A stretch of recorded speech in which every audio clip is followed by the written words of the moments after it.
सुरुवातीला आज बातमी आहे पंढरपुरातून राष्ट्रवादी शरद पवार गटाचे प्रदेशाध्यक्ष जयंत पाटील यांनी सोलापूर जिल्ह्यातील विधानसभा मतदारसंघांवर लक्ष केंद्रित केल्याचं दिसतंय। सत्ताधारी दोन आमदारांचे मातब्बर शिलेदार जयंत पाटील यांनी गळाला लावून त्यांना राष्ट्रवादीत पक्षप्रवेश दिलाय। त्यामुळे आता माढा आणि सांगोला मतदारसंघाला धक्के बसले। या निमित्तानं विधानसभेसाठी जयंत पाटलांचे मिशन सोलापूर पुढे येत आहे। राष्ट्रवादी अजित पवार गटाचे आमदार बबन शिंदे यांचे कट्टर समर्थक सुरेश देशमुख आणि शिवसेनेचे आमदार शहाजी पाटील यांच्या सांगोल्यातील उपजिल्हा प्रमुख दत्तात्रय सावंत यांना जयंत पाटील यांनी प्रवेश दिलाय।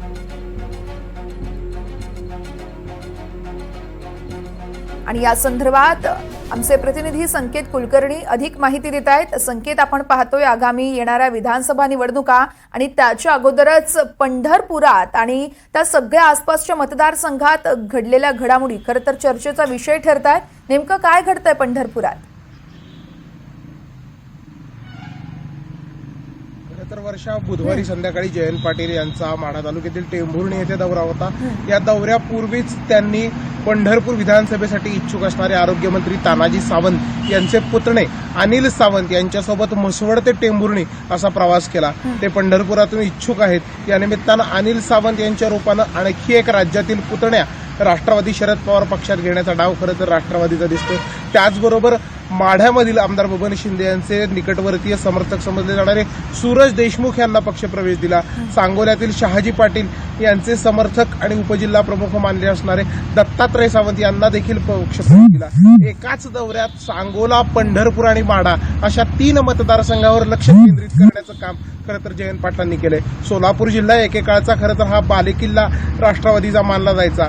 लोकसभा निवडणुकीमध्ये धैर्यशील मोहिते पाटलांना यश मिळालं। त्यामुळे राष्ट्रवादीला जी आलेली उभारी आहे त्या उभारीचा प्रयत्न येत्या विधानसभेला तयार करून घेऊन संपूर्ण सोलापूर जिल्हा पुन्हा एकदा राष्ट्रवादीमय करण्यासाठी जयंत पाटलांचं मिशन सोलापूर हे असल्याचं दिसतंय आणि हेच या निमित्तानं पुढे येतंय। याचाच भाग म्हणून सर्वात पहिल्यांदा आमदार बबन शिंदे आणि आमदार शहाजी पाटलांचे शिलेदार गळाशी घेतलेत, तर थेट राज्यातील महायुतीचे मंत्री असणारे तानाजी सावंत यांचे पुतणे अनिल सावंतांना देखील ताकद देण्याचं काम जयंत पाटलांकडून होतंय। वर्षा, निश्चितच संकेत, आपण पाहतोय खरं तर या दोघांना देखील जयंत पाटील यांनी गळाला लावलाय। मात्र यांच्या व्यतिरिक्त जयंत पाटलांच्या कॉन्टॅक्टमध्ये अजून कोणी असल्याचं कळतंय का?